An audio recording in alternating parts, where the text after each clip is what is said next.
കാരുണ്യവാനും നിത്യനുമായ ദൈവത്തെ സ്തുതിക്കുന്നു, സ്തോത്രം ചെയ്യുന്നു.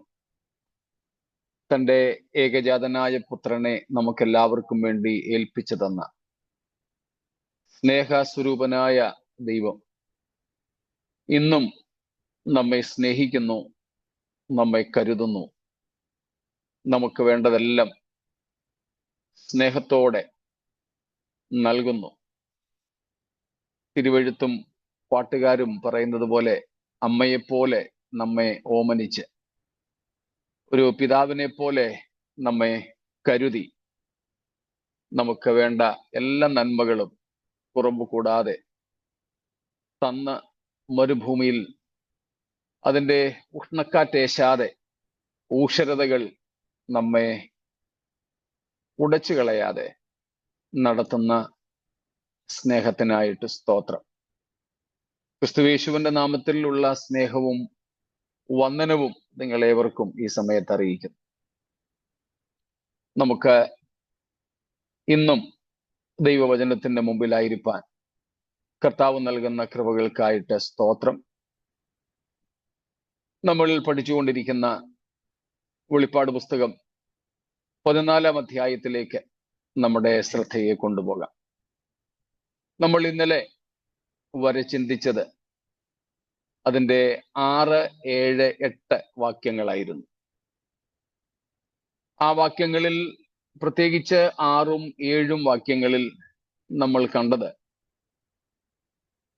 ഒരു ദൂതൻ നിത്യസുവിശേഷം എന്ന ഒരു സുവിശേഷ സന്ദേശം ലോകത്തുള്ള സകലരോടുമായിട്ട് അറിയിക്കുന്നതാണ്. ലോകത്തുള്ള എല്ലാവരും അറിയേണ്ടതിന്. കേവലം അറിയുക എന്ന് മാത്രമല്ല, അതറിഞ്ഞ് മാനസാന്തരപ്പെടുക എന്നുള്ളതാണ് അതിൻ്റെ ഉദ്ദേശം. ദൈവത്തിങ്കിലേക്ക് തിരിയുക, സത്യദൈവത്തെ തിരിച്ചറിയുക, ദൈവത്തെ മഹത്വപ്പെടുത്തുക, സ്രഷ്ടാവിനെ ആരാധിക്കുക. ഇതൊക്കെയാണ് നമ്മൾ ആ ഭാഗങ്ങളിൽ കണ്ടത്. ഒരു കാര്യവും കൂടെ ഞാൻ ആ വിഷയത്തിൽ ഓർപ്പിക്കുവാൻ ആഗ്രഹിക്കുന്നു. ഇവിടെ നമ്മൾ കാണുന്നത്, അതായത് 6, 7 വാക്യങ്ങളിൽ നാം കാണുന്നത് ന്യായവിധിയുടെ ഒരു സന്ദേശവും കൂടെയാണ്. A message of judgment. അത് നമുക്ക് മനസ്സിലാക്കുവാൻ യേശുക്രിസ്തുവിനെ കുറിച്ച് യെശയ്യാ പ്രവാചകൻ പ്രവചിച്ച ഒരു ഭാഗവും കൂടെ വായിക്കുന്നത് നന്നായിരിക്കും. യെശയ്യാ 61-ന്റെ 1 മുതൽ ആ ഭാഗം തുടങ്ങുന്നെങ്കിലും നമുക്ക് തൽക്കാലം 2-ാം വാക്യം മാത്രം വായിച്ചാൽ മതി. ഐശയ്യാ 61 verse number 2. To proclaim the year of the Lord's favor and the day of vengeance of our God, to comfort all who mourn. Yeah. Isaiah prophesied, or he is prophesying about the anointing of Jesus Christ, the Messiah, and the purposes or the missions and ministries of the Messiah. മശിഹ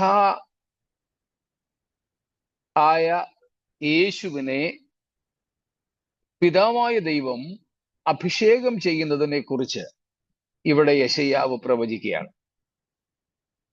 പല കാര്യങ്ങൾ, പല ഉദ്ദേശങ്ങൾ ആ അഭിഷേകത്തിന് ഉണ്ട്. അതിൽ ഒരു കാര്യമാണ് 2-ാം വാക്യത്തിൽ വായിച്ചത്. To proclaim the year of God's favour or pleasure and to proclaim the day of vengeance. യഹോവയുടെ പ്രസാദ വർഷം പ്രസംഗിക്കുക. അവന്റെ പ്രതികാര ദിവസത്തെ പ്രസിദ്ധമാക്കുക. അതായത് യേശുക്രിസ്തുവിന്റെ മശിഹൈക അഭിഷേകത്തിൽ ഉള്ള 2 സന്ദേശങ്ങൾ ദൈവത്തിന്റെ പ്രസാദ വർഷവും പ്രതികാര ദിവസവും പ്രസംഗിക്കുക അല്ലെങ്കിൽ പ്രസിദ്ധമാക്കുക. ഇനി നമുക്ക് ലൂക്കോസ് 4-ാം അധ്യായത്തിലേക്ക് പോകാം. Luke chapter 4 verse number 19, otherwise 18 and 19 you can read. 18-ഉം 19-ഉം വാക്യം. The Spirit of the Lord is upon me, because he has anointed me to proclaim good news to the poor. He has sent me to proclaim liberty to the captives and recovering of sight to the blind, to set at liberty those who are oppressed, to proclaim the year of the Lord's favor.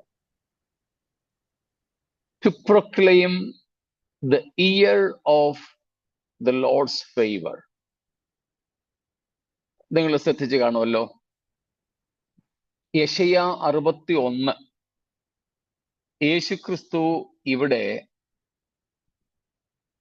വായിക്കുകയാണ്. യേശുക്രിസ്തുവിന്റെ പരസ്യ ശുശ്രൂഷയിലെ ഒരുപക്ഷെ ആദ്യത്തെ ശുശ്രൂഷയാണത്. Scripture reading യഹൂദന്മാരുടെ ആരാധനാക്രമത്തിലെ ഒഴിച്ചുകൂടാനാവാത്ത ഒരു ശുശ്രൂഷയാണ് തിരുവചന വായന. നമ്മുടെ സാധാരണ സഭകളുടെ ഭാഷയിൽ പറഞ്ഞാൽ വേദ വായന. എല്ലാ സാമുദായിക സഭകളിലുമുണ്ട്. നമ്മുടെ ഇടയിലും സങ്കീർത്തനം വായന എന്ന് മാത്രമേ ഉള്ളൂ. സങ്കീർത്തനം മാത്രമേ വായിക്കത്തുള്ളൂ എന്നൊരു കുറവ് നമുക്കുണ്ട്.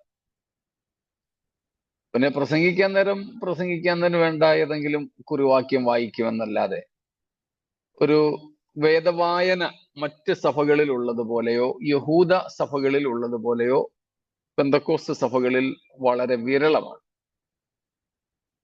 സങ്കീർത്തനം മാത്രം പിന്നെയും വായിക്കുന്ന ഒരു പ്രവണതയാണുള്ളത്. എനിക്ക് വ്യക്തിപരമായി അതിനോട് വിയോജിപ്പാണുള്ളത്.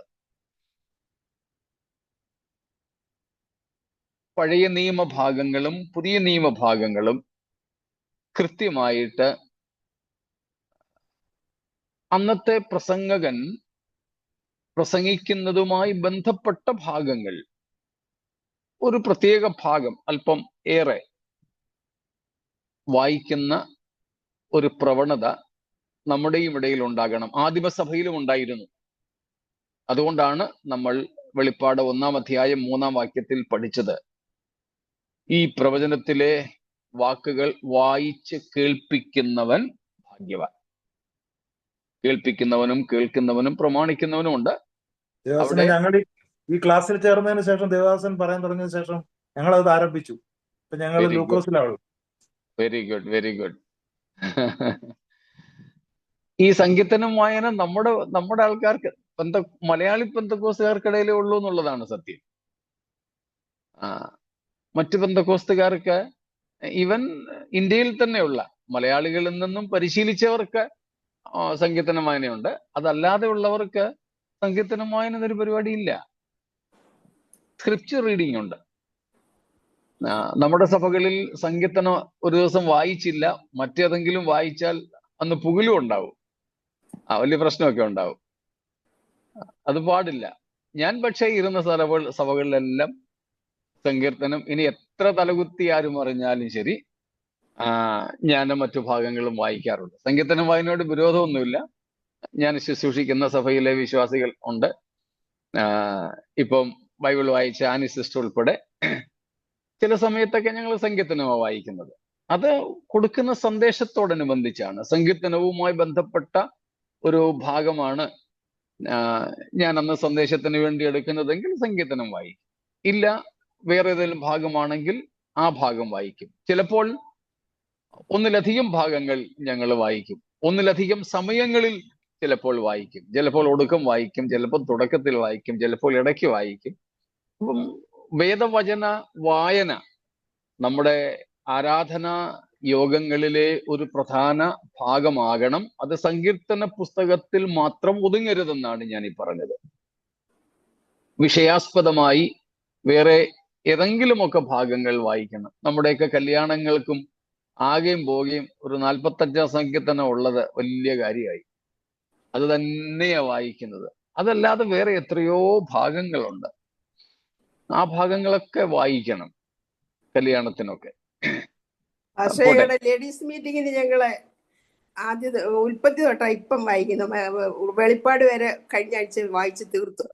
Very good, very good. അങ്ങനെ വേണം. അപ്പം വേദവായന എന്നത് ആരാധനയുടെ ഒരു ഭാഗമാണ്.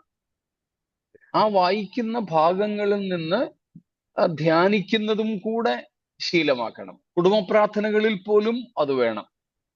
കുടുംബ പ്രാർത്ഥനയ്ക്കും ഒരു സങ്കീർത്തനം മാത്രം തുറന്നു വെച്ചു ആദ്യം കിട്ടിയതും ചെറുതുമായൊരു സങ്കീർത്തനം മാത്രം വായിച്ചു പോകുന്ന ശീലം അത്ര നല്ലതല്ല. പകരം ബൈബിളിലെ തുടർമാനമായിട്ട് വേണമെങ്കിൽ പുസ്തകങ്ങൾ വായിക്കാം. വായിച്ചിട്ട് കുടുംബ പ്രാർത്ഥനയിൽ തന്നെ ഒരു കൊച്ചു പ്രബോധനമൊക്കെ ആകാം പ്രധാന. അല്ലെങ്കിൽ കുടുംബത്തിലുള്ള അംഗങ്ങൾ ഓരോരുത്തർക്കും കിട്ടുന്ന പ്രകാശനം സമയത്തിന്റെ ലഭ്യതയ്ക്കനുസരിച്ച് ചുരുക്കമായിട്ട് പങ്കുവയ്ക്കുന്ന ഒരു പ്രവണത നമ്മുടെ ഇടയിൽ നല്ലതാണ്. സ്തോത്രം. ഞായറാഴ്ചത്തെ ഒരു പ്രസംഗം മാത്രം കൊണ്ട് നിൽക്കാതെയും തീർക്കാതെയും. പാസ്റ്ററെ, നാട്ടിലെ 150 സങ്കീർത്തനം തീരുമ്പോഴത്തേക്ക് പാസ്റ്ററുടെ സ്ഥലം മാറ്റമാവും. ശരിയാ. ഞങ്ങളുടെ ഇടയില് ഒരു ചർച്ചിൽ ഞാൻ പോയായിരുന്നു. ഗസ്റ്റായിട്ട് എന്നെ വിളിച്ച് ഞാൻ പോയതാ. അപ്പൊ അവിടുത്തെ പാസ്റ്റർ അമേരിക്കയിലോ ഗൾഫിലോ അങ്ങണ്ട് പോയി. ഇവിടെ പറഞ്ഞിട്ട് പോയതിൽ നിന്നും അങ്ങ് ചെന്ന് കഴിഞ്ഞപ്പം അല്പം കൂടെ എക്സ്റ്റൻഷനെ കുറിച്ച് പറഞ്ഞു എന്ന് പറഞ്ഞു. അപ്പോൾ ചർച്ചിലെ വിശ്വാസികൾ പറഞ്ഞെന്ന്, കുഴപ്പമില്ല പാസ്റ്ററെ. അപ്പൊ അദ്ദേഹം ചെന്നപ്പോ തൊട്ട് 1, 2, 3 സങ്കീർത്തനങ്ങളാണ് വായിച്ചു വന്നത്. ഒടുവിൽ ഏതാണ്ട് 140 ചില്ലുവാനോ അങ്ങോട്ട് സങ്കീർത്തനം വരെ വായിച്ചു. അപ്പോൾ പറഞ്ഞെന്ന്, കുഴപ്പമില്ല, ഇനിയിപ്പോ ഇത്ര സങ്കീർത്തനമേ ബാക്കിയുള്ളൂ, പോകുന്നതിന് മുമ്പ് അതും കൂടെ വായിക്കാൻ ഉള്ള കണക്ക് ആക്കി തിരിച്ചു വന്നാൽ മതിയെന്ന്. അപ്പം അങ്ങനത്തെ ഒരു ശൈലിയാണ് നമ്മുടെ മലയാളികൾക്കിടയിൽ ഉള്ളത്. പക്ഷെ അത് വേദപുസ്തക രീതിയുമായി ബന്ധപ്പെട്ടതല്ല എന്നതാണ് നമ്മൾ ഈ പറഞ്ഞത്. ഇതിന് ഉപോദ്ബലകമായിട്ടെടുക്കുന്ന ഒരു വാക്യം കൊലോസി ലേഖനത്തിലും എഫേസ്യ ലേഖനത്തിലും ഒക്കെ പൗലോസ് പറയുന്നതാണ്, സങ്കീർത്തനങ്ങളാലും സ്തുതികളാലും ആത്മീയ ഗീതങ്ങളാലും എന്ന് പറഞ്ഞ് പൗലോസ് പറയുന്ന ഭാഗമുണ്ട്. പക്ഷെ അവിടെ പറയുന്ന സങ്കീർത്തനം ഈ 150 സങ്കീർത്തനത്തെ കുറിച്ചല്ല, ദൈവത്തിന് നമ്മൾ സ്തുതി പാടുന്നതിനെ കുറിച്ചാണ്. ഓരോരുത്തർക്കും സങ്കീർത്തനമുണ്ടെന്ന് എഴുതിയിട്ടുണ്ട്. അങ്ങനെയാണെങ്കിൽ സഭയിൽ 50 പേര് ഉണ്ടെങ്കിൽ 50 പേരും ഓരോ സങ്കീർത്തനം വായിച്ചാൽ എങ്ങനെ ഇരിക്കും?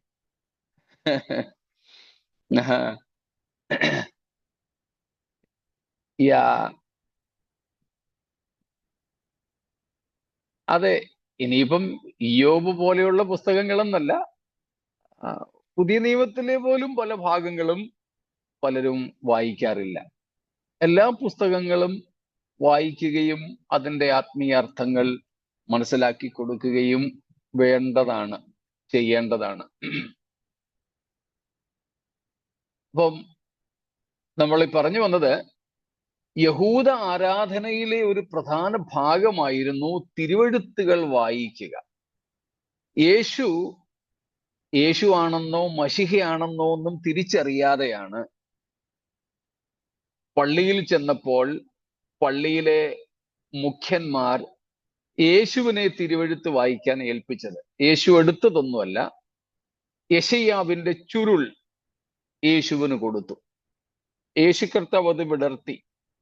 അന്നത്തെ വേദവായന ഭാഗമാകാം ഒരുപക്ഷെ അത് 61-ാം അധ്യായം. അന്ന് അധ്യായം ഒന്നുമില്ല, ഇങ്ങനെ മൊത്തം ഒരുമിച്ചങ്ങ് എഴുതി പോയിരിക്കുന്ന. എന്നാൽ യേശു അന്ന് വായിച്ചത് ആ ഭാഗമാണ്. പക്ഷേ ലൂക്കോസ് രേഖപ്പെടുത്തുന്നു, 61 അധ്യായം യെശയ്യാവ് യേശു ക്രിസ്തു പള്ളിയിൽ സിനഗോഗിൽ വായിച്ചു. എന്നാൽ 2-ാം വാക്യത്തിന്റെ പകുതി വരെ വായിച്ച് നിർത്തിയതായിട്ടാണ് ലൂക്കോസ് രേഖപ്പെടുത്തുന്നത്. നമ്മള് യെശയ്യാ 61:2 വായിച്ചത് ദൈവത്തിന്റെ പ്രസാദ വർഷവും അവന്റെ പ്രതികാര ദിവസവും പ്രസംഗിക്കുക അല്ലെങ്കിൽ പ്രസിദ്ധമാക്കുക എന്ന്. പക്ഷെ യേശു ഭൂമിയിൽ വന്ന ഈ ലോകത്തിലെ ശുശ്രൂഷ സമയത്ത് ആ ഭാഗം വായിച്ചെങ്കിലും എടുത്തു പറഞ്ഞത് ദൈവത്തിന്റെ പ്രസാദ വർഷം പ്രസംഗിപ്പാൻ എന്നെ അയച്ചിരിക്കുന്നുവെന്ന്. എന്നാൽ പ്രതികാര ദിവസത്തെക്കുറിച്ചുള്ള വിളംബരം ആ സമയത്ത് കർത്താവ് ചെയ്തില്ലെന്ന് വേണം മനസ്സിലാക്കാൻ. കാരണം കർത്താവിന്റെ ഈ ഭൂമിയിലേക്കുള്ള 1-ാം വരവിന്റെ ലക്ഷ്യം പ്രത്യേകാൽ ദൈവത്തിന്റെ കൃപയെക്കുറിച്ച്, അതാണ് പ്രസാദ വർഷം, the favour, the year of the Lord's favour, ദൈവത്തിന്റെ പ്രസാദ വർഷം. അതാണ് ദൈവത്തിന്റെ കൃപയെക്കുറിച്ച് പ്രസംഗിപ്പാനാണ് കർത്താവ് ഈ ഭൂമിയിലേക്ക് ആദ്യത്തെ തവണ അയക്കപ്പെട്ടത്. അതുകൊണ്ട് തന്നെയാണ് അതിനെ ദൈവ കൃപയുടെ സുവിശേഷമെന്ന് വിളിക്കുന്നതും ഇന്നും ആ ദൈവകൃപയുടെ സുവിശേഷം പ്രസംഗിക്കപ്പെടുന്നു. എന്നാൽ ഇപ്പോൾ സമയം വന്നിരിക്കുന്നു എന്തിന്? പ്രതികാര ദിവസത്തെക്കുറിച്ച്, ദ ഡേ ഓഫ് വെഞ്ചിൻസ്, പ്രതികാര ദിവസത്തെക്കുറിച്ച് പ്രസിദ്ധം ചെയ്യാൻ. ഇവിടെ ഈ നിത്യസുവിശേഷത്തിൽ അതാണ് നാം കാണുന്നത്. സ്തോത്രം. This is the only place where an angel preaches the gospel, especially in the New Testament. പുതിയ നിയമത്തിൽ ഒരു ദൂതൻ സുവിശേഷം പ്രസംഗിച്ച് കാണുന്ന ഏക സ്ഥലമാണ് ഈ വെളിപ്പാട് 14:6-7 വാക്യങ്ങൾ. ഇന്നലെ നമ്മൾ പറഞ്ഞതുപോലെ this is A final call of grace unto the apostate world. വിശ്വാസത്യാഗിനിയായ അല്ലെങ്കിൽ ദൈവത്തിൽ നിന്നും തെന്നിമാറിയിരിക്കുന്ന, ദൈവത്തെ ഉപേക്ഷിച്ച് കളഞ്ഞിരിക്കുന്ന ലോകത്തോട് ഉള്ള ദൈവകൃപയുടെ അവസാനത്തെ അപ്പീല, അവസാനത്തെ ആഹ്വാനമാണ് നിങ്ങൾ മാനസാന്തരപ്പെടുക. A last call and a last appeal to the grace of God unto an apostate world that rejects God, despises God. ദൈവത്തെ ത്യജിച്ചു കളയുന്ന ലോകം ദൈവത്തിങ്കിലേക്ക് തിരിയാൻ, ദൈവത്തിന്റെ കൃപയുടെ അന്തിമമായ ഒരു ആഹ്വാനം, ദൈവത്തിന്റെ കൃപയുടെ അന്തിമമായ ഒരു വെളിപ്പാട് ലോകത്തിന് നൽകുകയാണ് ഇവിടെ. അവർ മാനസാന്തരപ്പെടാൻ. അതായിരുന്നു നമ്മൾ കണ്ടുകൊണ്ടിരുന്നത്. ഇനി ന്യായവിധിയെക്കുറിച്ച് പറയാവുന്ന ഭാഗം നമ്മൾ ഇന്ന് വരുമെന്ന് പറഞ്ഞല്ലോ. 8-ാം വാക്യത്തിൽ ബാബിലോണിനെ കുറിച്ചും 3-4 അർത്ഥങ്ങൾ നമ്മൾ ഇന്നലെ കണ്ടു. ഇത്രയും കാര്യങ്ങൾ പറഞ്ഞതിൽ നിന്ന് എന്തെങ്കിലും വിശദീകരണം കൂടുതലായിട്ട് വേണ്ടതുണ്ടെങ്കിൽ ചോദിക്കാം. ഇല്ലെങ്കിൽ നമുക്ക് ഇന്നലെ പറഞ്ഞതുപോലെ 9 മുതൽ ഉള്ള വാക്യങ്ങളിലേക്ക് പ്രവേശിക്കാം.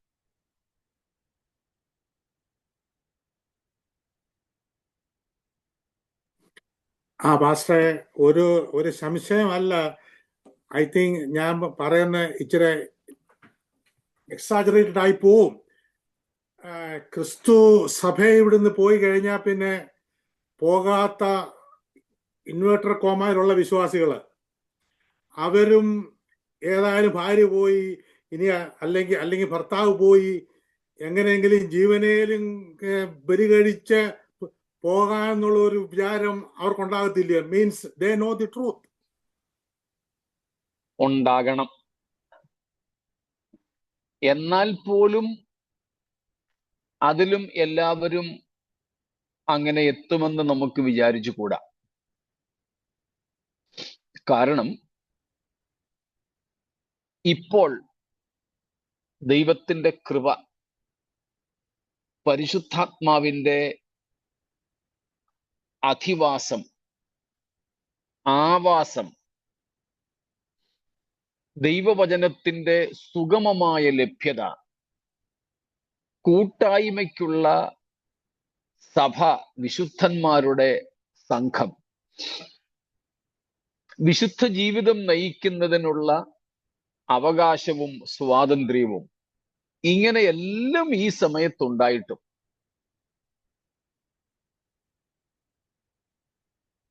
ഈ കൂട്ടരിൽ പലർക്കും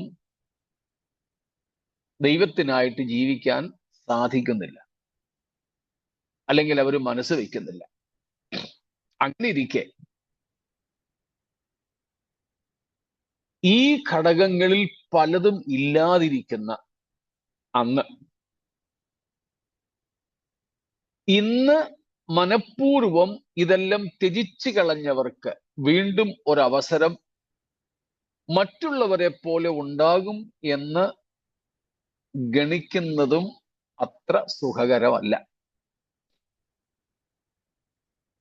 ഇപ്പം ഞാൻ സുവിശേഷം പ്രസംഗിക്കുന്നു, പഠിപ്പിക്കുന്നു. ഇനി അതൊന്നുമില്ലെങ്കിലും ബൈബിൾ ഞാൻ വിശ്വസിക്കുന്നു, ബൈബിളിലെ ഒത്തിരി കാര്യങ്ങൾ ഞാൻ അറിയുന്നു. പക്ഷേ എനിക്ക് ഞാൻ വിശ്വസിക്കുന്നത് പോലെയോ പഠിപ്പിക്കുന്നത് പോലെയോ പ്രസംഗിക്കുന്നത് പോലെയോ ഞാൻ അറിയുന്നതും വിശ്വസിക്കുന്നതും പോലെയോ ജീവിക്കാനായിട്ട് സാധിക്കുന്നില്ല.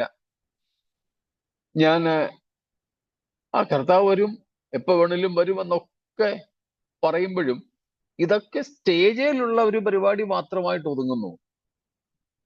അതിനപ്പുറം എൻ്റെ ജീവിതത്തിൽ ഇത് അറിഞ്ഞുകൊണ്ടുപോലും ഞാൻ അതിനെ അവഗണിക്കുന്നു എങ്കിൽ എന്നെ പോലെയുള്ളവർക്ക് അക്കാലത്ത് ഒരു അവസരം വീണ്ടും ലഭിക്കും എന്ന് പ്രതീക്ഷിക്കുവാൻ വകയില്ല.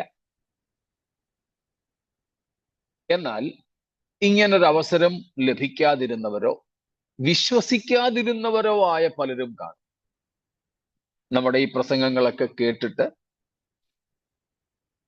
പരസ്യയോഗങ്ങളോ കൺവെൻഷനുകളോ സോഷ്യൽ മീഡിയകളിലോ ഒക്കെ ഇതൊക്കെ കേട്ടിട്ട് വിശ്വസിക്കാതിരുന്ന ഒരു വലിയ കൂട്ടമുണ്ട്. പക്ഷെ അവർക്ക് ഒരുപക്ഷെ ഈ സമയം വിശ്വസിക്കുവാൻ അവസരമുണ്ടാകും. അയ്യോ, ഇവരൊക്കെ പറഞ്ഞത് ശരിയായിരുന്നല്ലോ എന്ന്. അപ്പൊ ഈ കൈവിടപ്പെട്ടു പോകുന്നവർക്ക് എമ്മാത്രം അവസരം അന്ന് ഉണ്ടാകും എന്നുള്ളത് സംശയാസ്പദമാണ്. കാരണം ഈ സുവർണാവസരങ്ങളെ അവർ നഷ്ടപ്പെടുത്തി.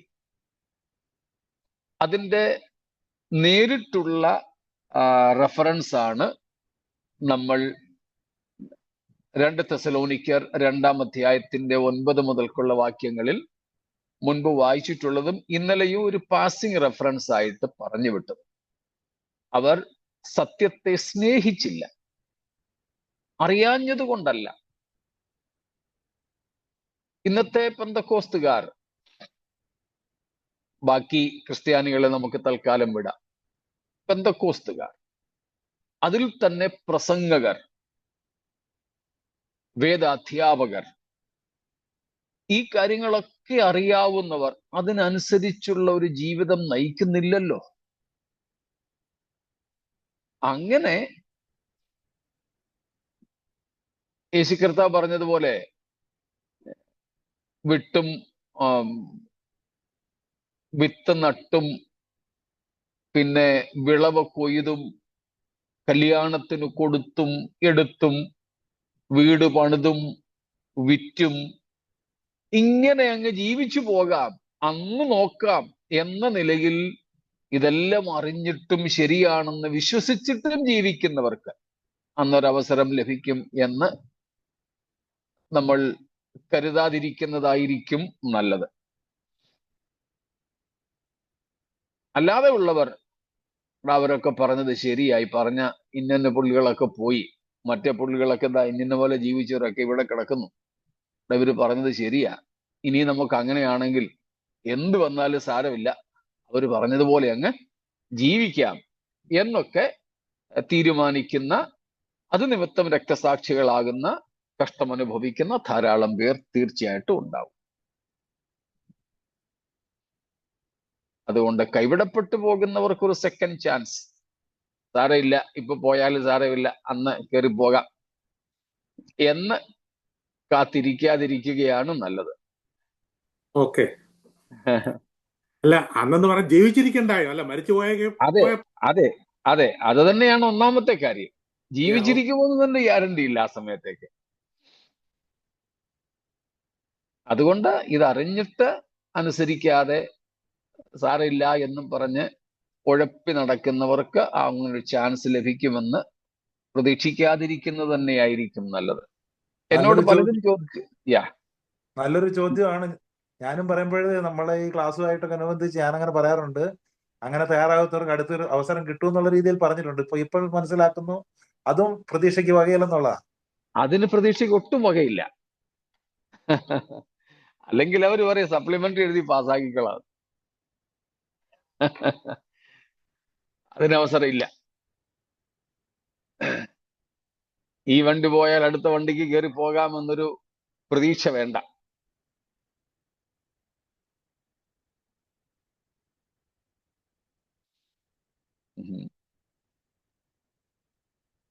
വേറെന്തെങ്കിലും ഈ ഭാഗങ്ങളിൽ നിന്ന്?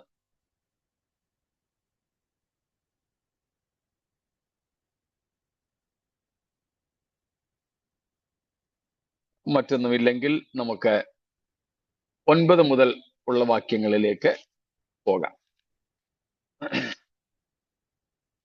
9 to 12, 9 തൊട്ട് 12 വരെ ഉള്ളത് വായിച്ചാൽ please. And another angel, a third, followed them, saying with a loud voice, if anyone worships the beast and its image, and receives a mark on his forehead or on his hand, he also will drink the wine of God's wrath, poured full strength into the cup of his anger, and he will be tormented with fire and sulfur in the presence of the holy angels and in the presence of the Lamb. And the smoke of their torment goes up forever and ever, and they have no rest, day or night, these worshippers of the beast and its image, and whoever receives the mark of its name. Here is a call for the endurance of the saints, those who keep the commandments of God and their faith in Jesus. Praise God.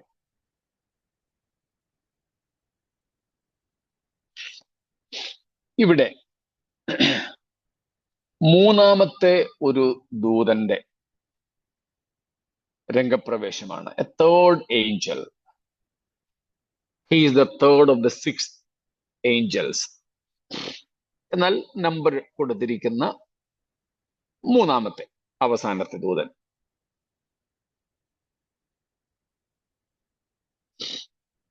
നമ്മള് 7-ാമത്തെ വാക്യത്തിൽ വായിച്ചിരുന്നല്ലോ, ദൈവത്തിന്റെ ന്യായവിധിയുടെ നാഴിക വന്നിരിക്കുന്നു. The hour of his judgement, ന്യായവിധിയുടെ നാഴിക. അതേക്കുറിച്ചുള്ള description, വിവരണമാണ് നമുക്ക് ഈ ഭാഗങ്ങളിൽ കാണുവാൻ സാധിക്കുന്നത്. ഇവിടെ നമുക്ക് ആ സമയത്തെ ഏറ്റവും വലിയ പാപമായിട്ട് കാണുന്നത്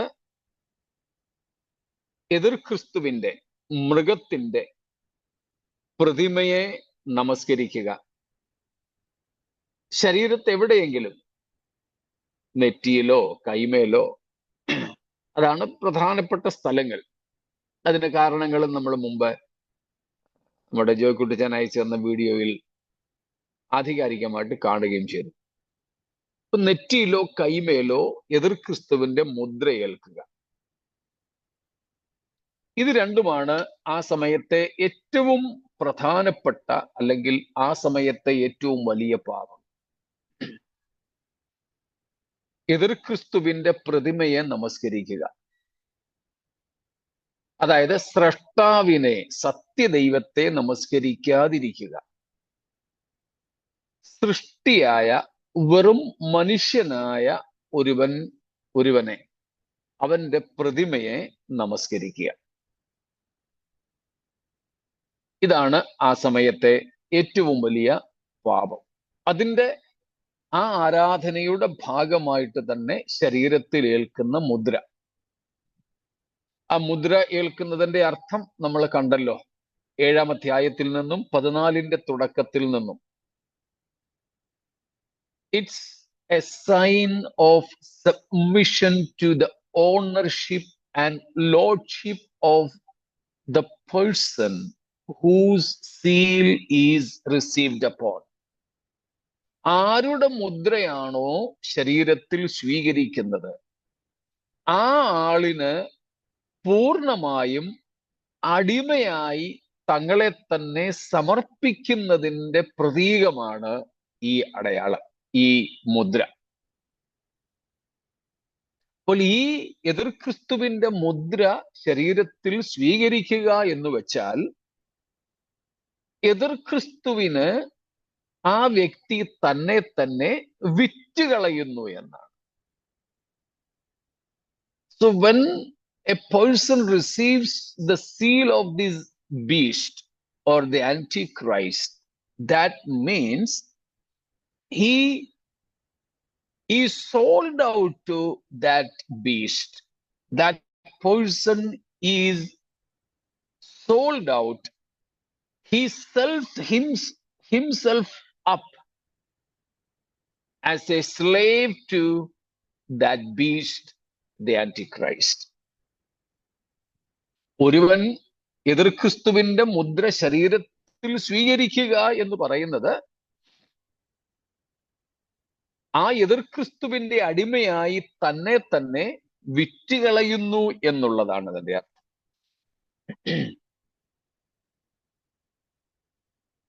അതാണ് ആ സമയത്തെ ഏറ്റവും വലിയ പാപം. ആ പാപത്തിന് ശിക്ഷയുണ്ട്, ന്യായവിധിയുണ്ട്. ആ പാപത്തിൽ നിന്ന് മനം തിരിയാനുള്ള അവസാനത്തെ ആഹ്വാനമാണ് നമ്മൾ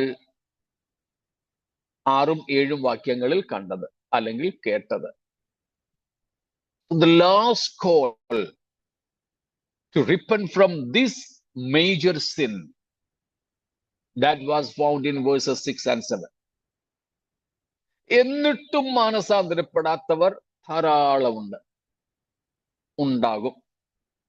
അവർക്കുള്ള ദൈവത്തിന്റെ പ്രതികാര ദിവസത്തിന്റെ പ്രസിദ്ധപ്പെടുത്തലാണ് നമ്മളിപ്പോൾ ഇവിടെ വായിക്കുന്നത്. So here is the declaration of the day of vengeance of the Lord.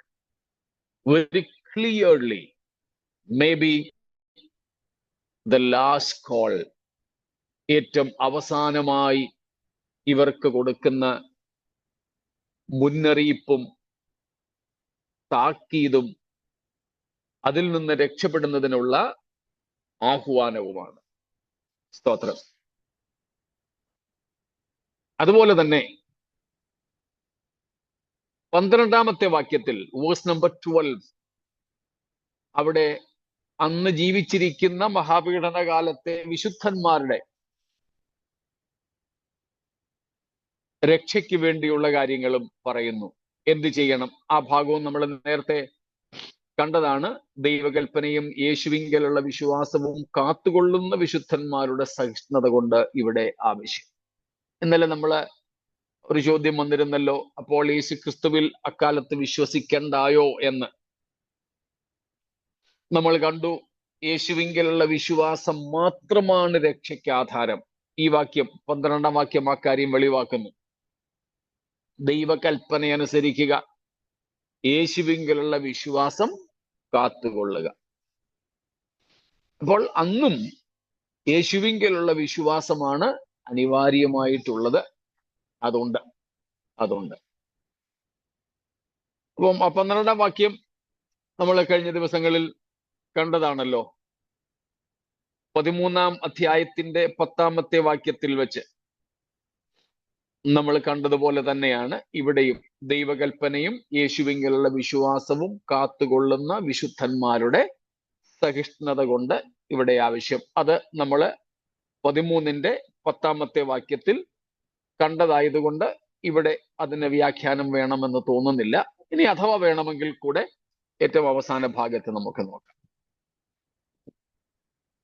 എന്നാൽ 9 തൊട്ട് 11 വരെ, 9 to 11, we have the declaration of the vengeance, the day of the vengeance of the Lord. നമ്മൾ യെശയ്യാ 61-ന്റെ 2-ൽ വായിച്ചതുപോലെ ദൈവത്തിന്റെ പ്രതികാര ദിവസത്തിന്റെ വിളംബരമാണ് 3-ാമത്തെ ദൂതൻ വെളിപ്പാട് 14-ന്റെ 9 മുതൽ 11 വരെയുള്ള വാക്യങ്ങളിൽ നടത്തുന്നത്. സ്തോത്രം. 11 വരെയുള്ള വാക്യങ്ങളിൽ നടത്തുന്നത്. അതില്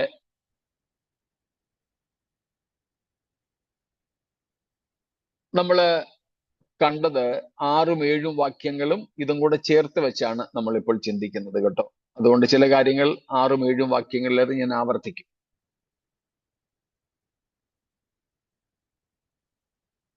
ആറും 7ഉം വാക്യങ്ങളിൽ ഒരു ദൂതൻ ആകാശത്തിൽ പറന്നുകൊണ്ട് പ്രസംഗിക്കുന്നതിനെ കുറിച്ചാണ് കണ്ടത്.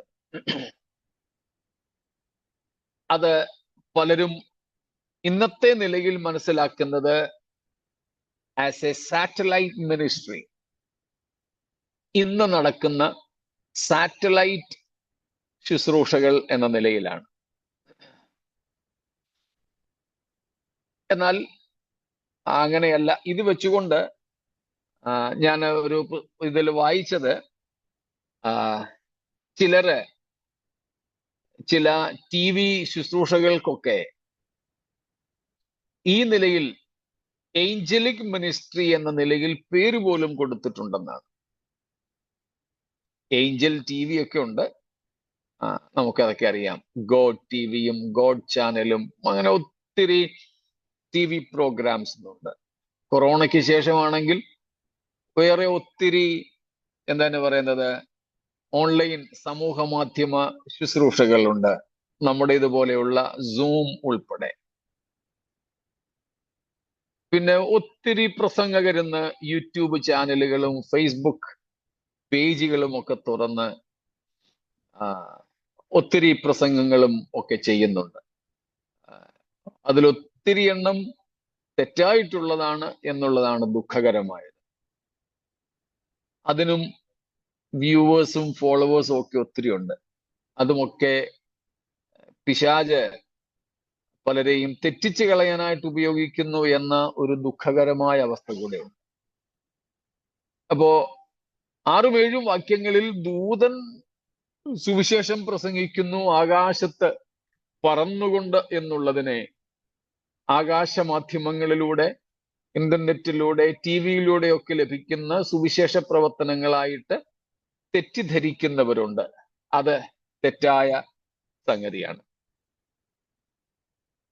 18-ാം നൂറ്റാണ്ടിൽ 18th സെഞ്ചുറിയിൽ ജീവിച്ചിരുന്ന ആഡം ക്ലാർക്ക് എന്ന് പറയുന്ന ഒരു കമന്റേറ്റർ ഉണ്ട്. ക്ലാർക്സ് കമന്ററി എന്ന് പറഞ്ഞുകൊണ്ട് കമന്ററികളുടെ വോളിയംസ് നിങ്ങൾക്ക് കിട്ടും. ഇപ്പോൾ ഒരുപക്ഷെ ഓൺലൈനിലും ലഭ്യമായിരിക്കാം, ഓൺലൈൻ ലൈബ്രറീസിലും ഒക്കെ ലഭ്യമായിരിക്കാം. ഫിസിക്കലായിട്ട് മിക്കവാറും എല്ലാ ബൈബിൾ കോളേജുകളിലും ഉണ്ട് ആഡം ക്ലാർക്സ് കമന്ററി എന്നും പറഞ്ഞുകൊണ്ട്. ആഡം ക്ലാർക്ക് അദ്ദേഹം 18th സെഞ്ചുറിയിൽ ജീവിച്ചിരുന്ന ഒരു വേദ പഠിതാവ് അല്ലെങ്കിൽ പണ്ഡിതനാണ്. അദ്ദേഹത്തിന്റെ കമന്ററിയിൽ അദ്ദേഹം എഴുതിയിരിക്കുന്നത് 18th സെഞ്ചുറിയിലെയാണ്. ഞാനൊന്ന് വായിക്കാം. അദ്ദേഹം എഴുതിയിരിക്കുന്നത്, but the vision of 14 verses 6 and 7. The vision seems truly descriptive of a late institution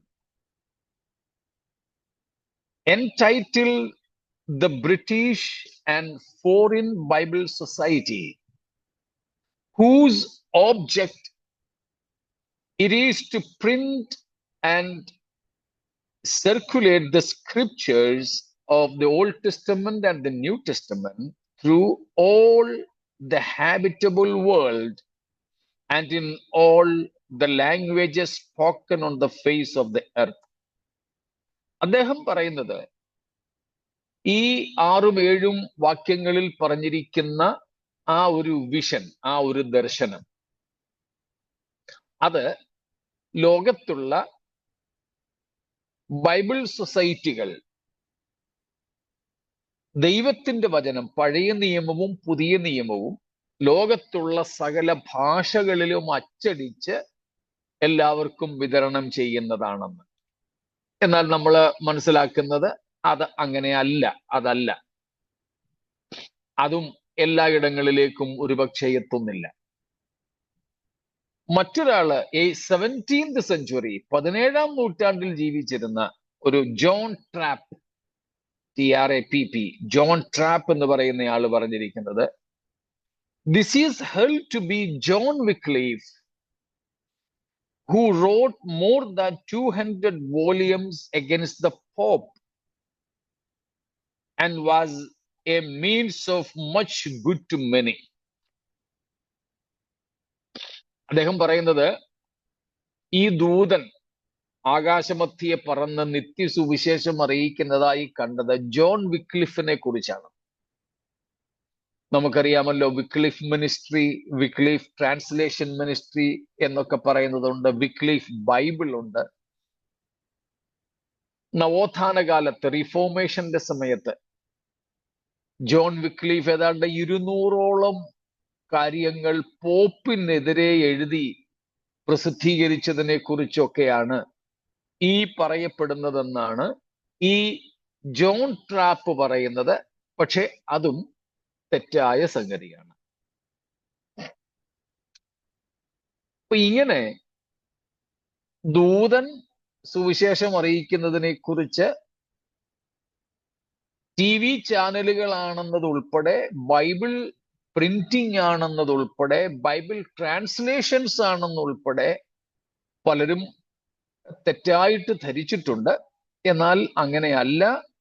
അത് വാസ്തവമായും ഒരു ദൂതൻ തന്നെ, അല്ലെങ്കിൽ ലോകത്തുള്ള സകല മനുഷ്യരോടും സുവിശേഷം അറിയിക്കുന്നതിന് ദൈവം ഉപയോഗിക്കുന്ന ഒരു മാധ്യമം എന്ന് നമുക്കിതിനെ മനസ്സിലാക്കാം. അവിടെ ന്യായവിധിയെക്കുറിച്ച് പറയുന്നുണ്ട്. അതിനു മുമ്പ് അവിടെ പറയുന്ന ഒരു കാര്യമുണ്ട്, give God the glory due to his name. ദൈവത്തിന് അർഹമായ മഹത്വം കൊടുക്കുക, ദൈവത്തിന് മഹത്വം കൊടുക്കുക. അതേക്കുറിച്ച് കിഡിൽ എന്ന് പറയുന്ന ഒരാൾ പറഞ്ഞിരിക്കുന്നത്, here is the bitter irony of their lot. ദൈവത്തെ അനുസരിക്കാത്തവർക്ക്, ഈ അവസരത്തിലും ദൈവത്തെ അനുസരിക്കാത്ത, ദൈവത്തിങ്കിലേക്ക് തിരിയാത്തവരുടെ ഏറ്റവും കൈപ്പേറിയ അനുഭവം ആണ് ഇവിടെ പറയുന്നത്. എന്തെന്ന് വെച്ചാൽ, ദോ they damn themselves eternally by their refusal to face the truth, one day will be forced to face it. സത്യത്തെ അനുസരിക്കുന്നതിനുള്ള അവരുടെ വിമുഖത, സത്യത്തോടുള്ള അവരുടെ വിമുഖത അവരെ നിത്യനാശത്തിലേക്ക് കൊണ്ടെത്തിക്കും എന്നത് സത്യമാണ്. എന്നാലും ദൈവത്തിന് മഹത്വം കൊടുക്കുക എന്ന ഒരു യാഥാർത്ഥ്യത്തിലേക്ക് അവർക്ക് ചെന്നെത്തിയേ പറ്റൂ. മനസ്സിലാവുന്നുണ്ടോ? സ്തോത്രം. Sooner or later, the glory they refuse to give the Creator willingly will be torn from them by the spectacle of his wrath. മനസ്സോടെ ദൈവത്തിന് അർഹമായ മഹത്വം അവര് കൊടുക്കാതിരിക്കുന്നെങ്കിൽ, സ്തോത്രം, ദൈവക്രോധത്തിന്റെ ദൃഷ്ടിയിലൂടെ അവരിൽ നിന്നും നിർബന്ധമായും ദൈവം തനിക്കർഹമായ മഹത്വം സ്വീകരിക്കും. നമ്മൾ നേരത്തെ പറഞ്ഞിട്ടുള്ള ഒരു കാര്യമാണ്.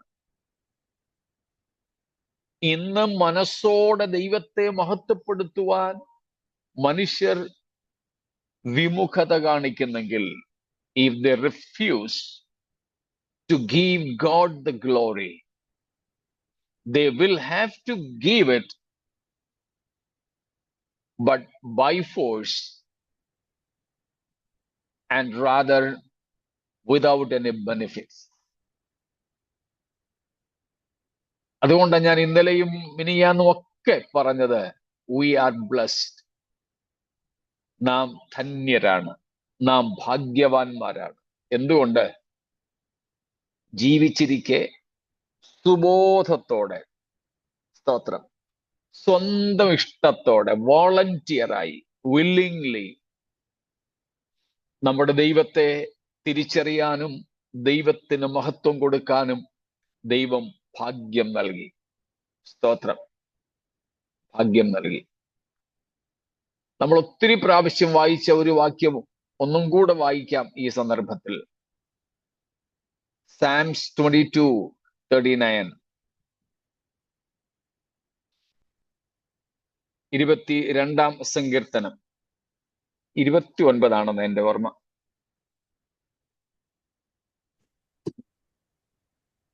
ഭൂമിയിൽ പുഷ്ടിയുള്ളവരൊക്കെയും Yeah, ഭക്ഷിച്ചാരാധിക്കും. yeah. പൊടിയിലേക്ക് ഇറങ്ങുന്നവരെല്ലാവരും അവന്റെ മുമ്പാകെ കുമ്പിടും. ആ. തന്റെ പ്രാണനെ രക്ഷിക്കുവാൻ കഴിയാത്തവനും കൂടെ. സ്തോത്രം. 29, 29-ാമത്തെ വാക്യം. Yeah. സ്തോത്രം.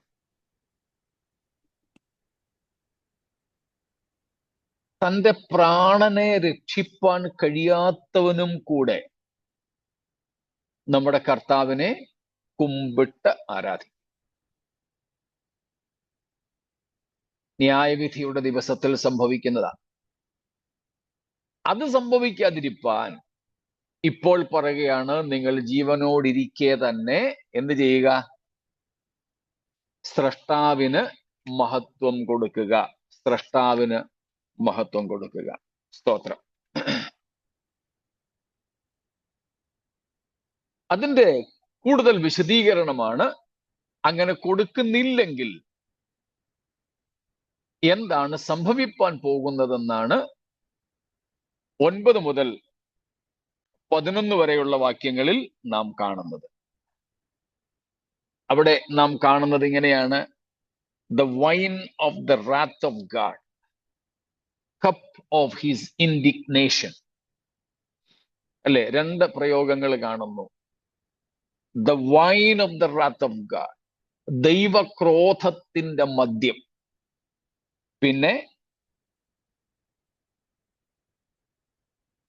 പിന്നെന്താ പറയുന്നേ? Cup of Yeah, cup of his indignation. ആ 2 പ്രയോഗങ്ങൾ, സ്തോത്രം, നമുക്കവിടെ ശ്രദ്ധിക്കേണ്ടതായിട്ടുണ്ട്. ഒന്ന്, ദൈവ കോപത്തിന്റെ പാത്രവും ദൈവ ക്രോധ മദ്യവും. ദൈവത്തിന് മഹത്വം കൊടുക്കാത്ത, സൃഷ്ടികളെ ആരാധിക്കുന്ന, എതിർ ക്രിസ്തുവിന്റെ ബിംബത്തെ നമസ്കരിക്കുന്ന, അവന്റെ മുദ്ര ശരീരത്തിലേറ്റ് തങ്ങളെ തന്നെ അവന് അടിമകളായി വിറ്റുകളയുന്ന, അനുസരണം കെട്ട അവിശ്വാസികളായ മനുഷ്യർക്ക് കുടിക്കേണ്ടി വരുന്ന അതികഠിനമായ വിവരിക്കുവാൻ കഴിയുന്നതിനും അപ്പുറമായ അനുഭവങ്ങളാണ് ഇത് രണ്ടും. എന്തൊക്കെയാ? ദൈവത്തിന്റെ കോപത്തിന്റെ പാത്രം, രണ്ടാമത് ദൈവക്രോധത്തിന്റെ മദ്യം. The wine of the wrath of God, ദൈവക്രോധ മദ്യം ദൈവകോപത്തിന്റെ പാത്രത്തിൽ, കപ്പിൽ പകർന്നു വെച്ചിരിക്കുകയാണ്. വൈൻ കപ്പ്, ഇവിടെ പറയുന്ന പാനപാത്രം, അതിനകത്ത് നിറച്ചു വെച്ചിരിക്കുന്നത് റാത്ത്, ദൈവ ക്രോധമാണ്, ക്രോധമദ്യം. ആ ക്രോധമദ്യം എന്ന് പറയുന്നത് മദ്യമൊന്നുമല്ല, ദൈവക്രോധം എന്ന് തന്നെ മനസ്സിലാക്കിയാൽ മതി. The very wrath of God. തൈമോസ് എന്ന് പറയുന്ന ഒരു ഗ്രീക്ക് വാക്കാണ്, THYMOS, THYMOS, തൈമോസ്. പാഷനേറ്റ് ആങ്കർ എന്നാണ് അതിന്റെ അർത്ഥം. ഈ റാത്തിന്, ഈ ക്രോധത്തിന് പറഞ്ഞിരിക്കുന്നത് ഈ തൈമോസ്. അതിന്റെ അർത്ഥമാണ് passionate റാത്ത്.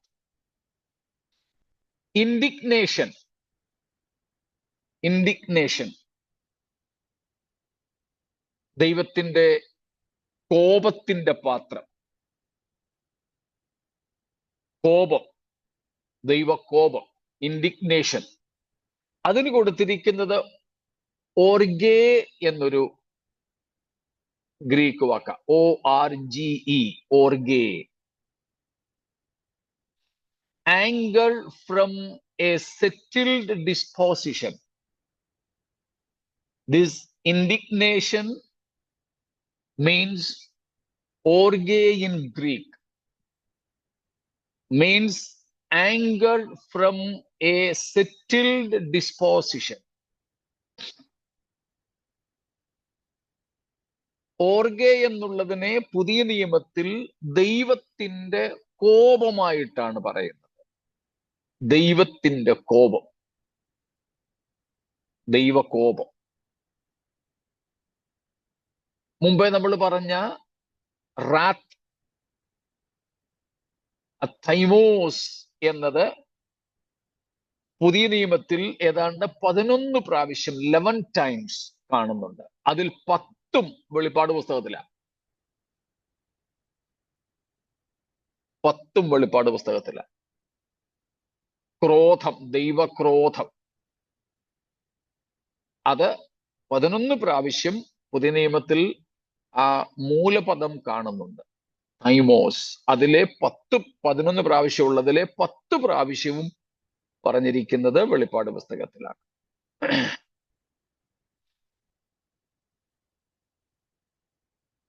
God's anger towards sinners doesn't flash against them, but sin and unrighteousness.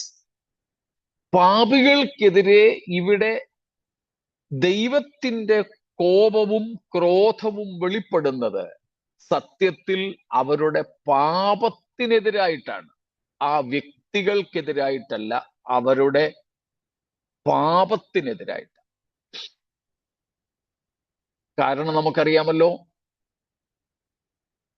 യേശുക്രിസ്തുവിന്റെ ക്രൂശുമരണത്തിൽ ദൈവം പാപികളെ അല്ല ശിക്ഷിച്ചത്, പകരം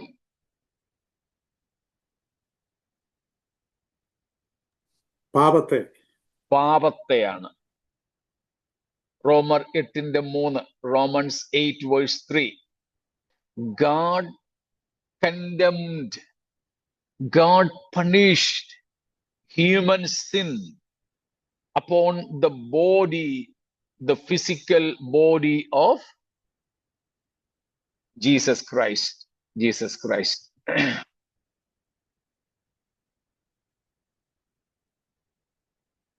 കർത്താവായ യേശുക്രിസ്തുവിന്റെ ജഡത്തിൽ അല്ലെങ്കിൽ ജഡശരീരത്തിൽ മനുഷ്യന്റെ പാപത്തിന് ദൈവം ശിക്ഷ വിധിച്ചു. ആ പാപത്തിന്റെ ശിക്ഷയായി മരിച്ച, ക്രൂശിക്കപ്പെട്ട, അടക്കപ്പെട്ട, ഉയർത്തെഴുന്നേറ്റ യേശുവിനെ വിശ്വസിക്കാതെയും ആശ്രയിക്കാതെയും പാപത്തിൽ തുടർന്ന മനുഷ്യരുടെ പാപത്തെ അവരവരുടെ ശരീരത്തിൽ ദൈവം ന്യായം വിധിക്കുന്ന ഒരു ന്യായവിധിയാണ് ഇവിടെ നടക്കാൻ പോകുന്നത്. Got it? No? Okay, we'll repeat.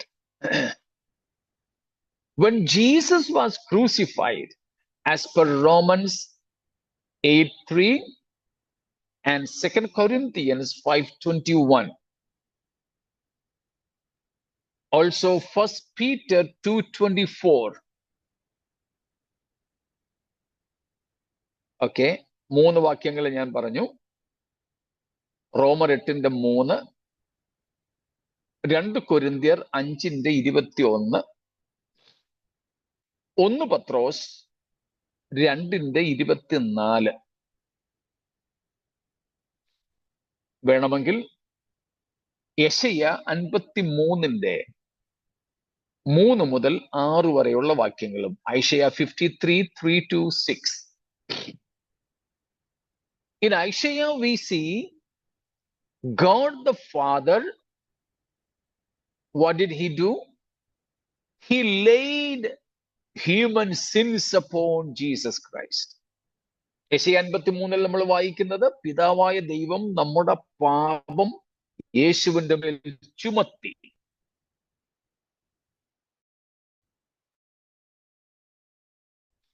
രണ്ട് കൊരിന്ത്യർ 5:21, യേശു വേണ്ടി പാപമാക്കപ്പെട്ടു. Jesus was made sin for us. 2 Corinthians 5:21. 1 Pathros 2:24, First 2:24, Jesus himself and brought, or he climbed up to the cross. പാസ്റ്ററെ, എനിക്കൊന്നൊരു 2-3 സെന്റൻസ് പ്രോപ്പറായിട്ട് കേട്ടില്ല. ഓക്കെ, എനിക്കിവിടെ എഴുതി കാണിച്ചു നെറ്റ് അൺസ്റ്റേബിൾ ആണെന്ന് പറഞ്ഞു. എവിടം വരെ കേട്ടായിരുന്നു? 1 Peter 5:24 മതി. ഓക്കെ, അവിടെ വരെ കേട്ടു അല്ലേ?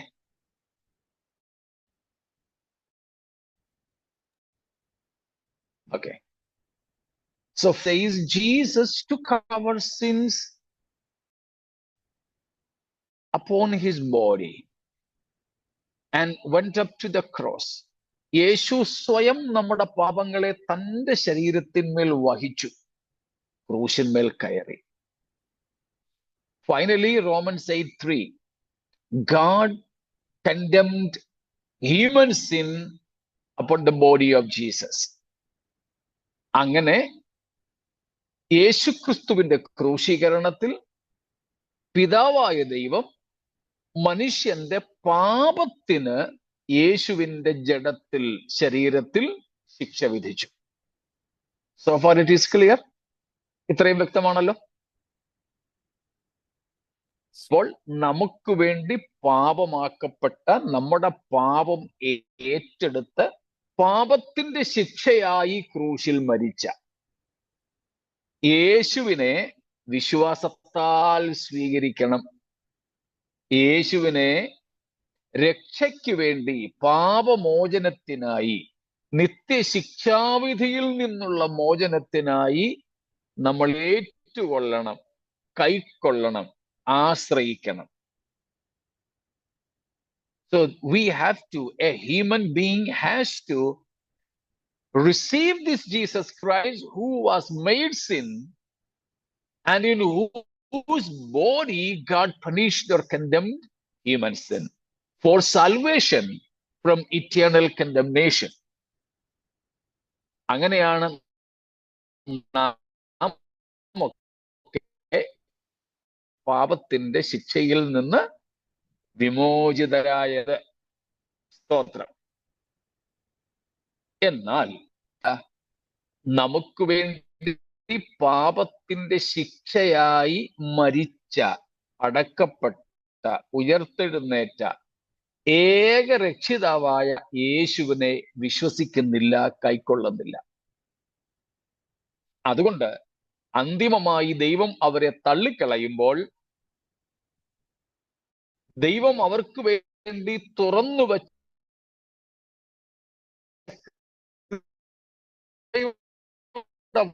വാതിൽ അടഞ്ഞു കഴിയുമ്പോൾ ശരീരത്തിൽ അവരുടെ പാപത്തിന് ശിക്ഷ വിധിച്ചത് ഇവരുടെ ജീവിതത്തിൽ പ്രായോഗികമാകുന്നില്ല.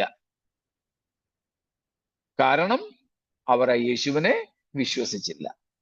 അതുകൊണ്ട് എന്ത് ചെയ്യുന്നു?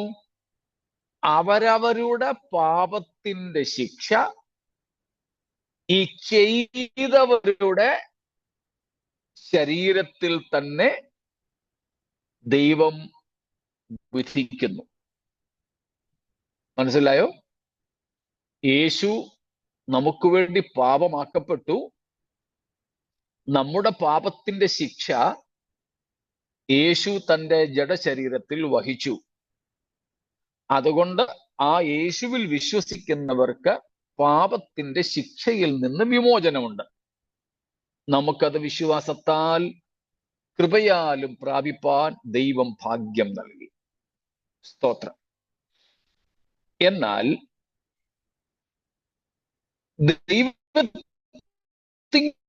ദൈവത്തിലേക്കുള്ള വിളിയുടെ അവസാനം വരെയും മാനസാന്തരപ്പെടാതിരുന്ന ഈ മനുഷ്യർക്ക് യേശുവിന്റെ ക്രൂശ് മരണം കൊണ്ട് വല്ല പ്രയോജനവും ഉണ്ടാകുന്നുണ്ടോ? ഇല്ല. ഇപ്പോൾ ഈ മനുഷ്യർ ഇനിയും രക്ഷിക്കപ്പെടാൻ കഴിയാത്ത വിധം തള്ളപ്പെടുന്നത് കൊണ്ട് അവരവരുടെ പാപത്തിന്റെ ശിക്ഷ അവരവരുടെ ശരീരത്തിൽ തന്നെ ദൈവം കൊടുക്കുന്നു. അതുനിമിത്തം അവർ എവിടേക്ക് തള്ളപ്പെടുന്ന കാര്യമാണ് 9 തൊട്ട് 11 വരെ. നരകത്തീയിലേക്ക്. നരകത്തിന്റെ പ്രത്യേകതകളാണ് അവിടെ. നരക ശിക്ഷാവിധിയുടെ പ്രത്യേകതകൾ എനിക്ക് അവിടെ നിന്ന് മനസ്സിലായ 6 കാര്യങ്ങളുണ്ട്. അത് കർത്താവിന്റെ വരവ് താമസിച്ചാൽ നമുക്ക് നാളെ ചിന്തിക്കാം. അപ്പോൾ ഇവിടെ യേശുക്രിസ്തു മനുഷ്യന്റെ പാപത്തോടുള്ള ദൈവത്തിന്റെ ക്രോധമദ്യം അവസാനം വരെ വലിച്ചു കുടിച്ചവനാണ്. പക്ഷെ ആ യേശുവിൽ വിശ്വസിക്കാനും ആശ്രയിപ്പാനും കഴിയാതിരുന്ന ഈ അവിശ്വാസികളായ മനുഷ്യരുടെ മേൽ അവരുടെ പാപത്തോടുള്ള ദൈവത്തിന്റെ ക്രോധമദ്യത്തിന്റെ കപ്പ് അവസാനം വരെ അവരെ കൊണ്ട് തന്നെ കുടിപ്പിക്കുന്ന ദൈവിക ശിക്ഷാ നടപടിയുടെ വിവരണമാണ് ഈ 9 മുതൽ 11 വരെ. Now got? Yes, Pastor. Okay. So we are blessed because we could believe in Jesus Christ, who substituted you and me on the cross while God was punishing, condemning human sin. And therefore God doesn't consider our sin upon us. That was considered upon Jesus. But these unbelievers, they have no profit at all because of the cross of Christ, since they did not believe. And therefore God will be considering or counting their sin upon themselves, and God will be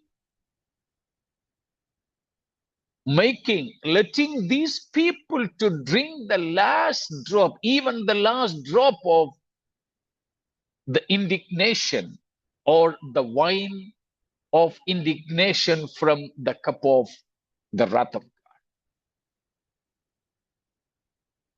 If they could have believed in Jesus, they also could have escaped from this punishment, this condemnation.